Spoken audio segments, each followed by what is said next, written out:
Hi everyone, అందరికీ నమస్తే. నేను మీ సింధుని. Welcome to our channel passion fashion by Sindhu.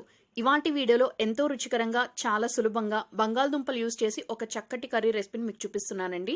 రెగ్యులర్గా ప్రిపేర్ చేసుకునే బంగాళదుంపలతో ఫ్రై కర్రీ మెథడ్ కాకుండా ఒక్కసారి నేను చూపించే ఈ మెథడ్ ట్రై చేయండి. మళ్ళీ చేసుకుని తినే అంత రుచికరంగా ఉంటుంది. రెసిపీ ప్రిపరేషన్ కోసం ఇక్కడ నేను 1 kg వరకు బంగాళదుంపలు తీసుకున్నాను. వాటిని శుభ్రంగా కడిగి ఈచ్ బంగాళదుంపని ఇలా 2 పార్ట్స్గా కట్ చేసుకున్నాను. కట్ చేసుకుని ఈ బంగాళదుంపల్ని ప్రెషర్ కుక్కర్లోకి యాడ్ చేసి హై హీట్లోనే 2 విజిల్స్ వచ్చే వరకు బాయిల్ చేసుకున్నాను. బాయిల్ అయిపోయిన తర్వాత ఈ బంగాళదుంపలకి పైన తోలు మొత్తం రిమూవ్ చేసి ఈచ్ అండ్ ఎవ్రీ బంగాళదుంపని బైట్ సైజ్ పీసెస్లో, అంటే నేను ప్రతి బంగాళదుంపని 4 ముక్కలుగా ఇలా కట్ చేసుకుని ఒక ప్లేట్లోకి పెట్టుకున్నాను. ఈ రెసిపీ ప్రిపరేషన్లో నేను కేజీ వరకు బంగాళదుంపలు యూజ్ చేశానండి. సో నేను చూపించే ఇంగ్రీడియంట్స్ అన్నీ కూడా కేజీ బంగాళదుంపలకి సరిపడా చూపిస్తున్నాను.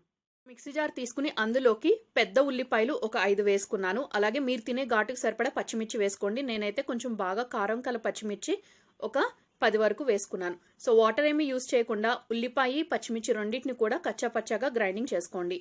స్టవ్ మీద ఒక పాన్ పెట్టుకుని అందులోకి 3 టేబుల్ స్పూన్ల ఆయిల్ వేసుకోండి. ఆయిల్ హీట్ అయిన తర్వాత జీలకర్ర, ఆవాలు, శనగపప్పు, మినప్పప్పు ఈచ్ 1 టీ స్పూన్ చొప్పున వేసుకుని ఒక 1/2 టీ స్పూన్ పసుపు కూడా వేసుకోండి.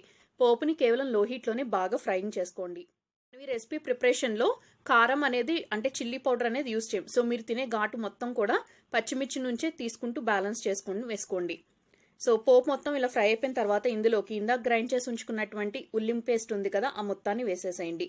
ఫ్లేమ్ని మీడియంలోకి అడ్జస్ట్ చేసుకుని ఈ ఉల్లి ముద్ద నుంచి పచ్చివాసన పోయే వరకు కుక్ చేసుకోండి. అప్రాక్సిమేట్లీ 3 to 4 minutes టైం అయితే పడుతుంది. సో ఈ ఉల్లి పేస్ట్ కుక్ అయ్యేటప్పుడే రుచికి సరిపడా సాల్ట్ కూడా వేసేసుకోండి. మనం బంగాళదుంపల్ని కేవలం 2 విజిల్స్ వచ్చే వరకే బాయిల్ చేసుకోవాలి. మరీ ఎక్కువ విజిల్స్ వచ్చే వరకు బాయిల్ చేసుకున్నట్లయితే అవి టూ మచ్ సాఫ్ట్గా కుక్ అయిపోయి మనం కడాయిలోకి వేసి కర్రీ ప్రిపేర్ చేసేటప్పుడు బాగా చెదిరైపోయే ఛాన్సెస్ అనేవి ఉంటాయి. చూపిస్తున్న ఈ బంగాళదుంప ఉల్లికారం రెసిపీ అనేది మీరు రైస్, రోటీ, చపాతీ, పూరి దేనిలోకి సర్వ్ చేసుకున్నా చాలా బాగుంటుంది. సో రెగ్యులర్గా కాకుండా ఒక్కసారి ఈ మెథడ్ ట్రై చేయండి, చాలా రుచికరంగా ఉంటుంది. బంగాళదుంపతో ప్రిపేర్ చేసిన మరికొన్ని రెసిపీస్ తాలూకా లింక్స్, అలాగే చాలా క్విక్గా ప్రిపేర్ చేసుకునే కర్రీస్ లింక్స్ కూడా నేను పైన ఐకార్డ్లో షేర్ చేస్తాను. కుదిరితే ఆ రెసిపీస్ కూడా ఒకసారి చెక్ చేయండి.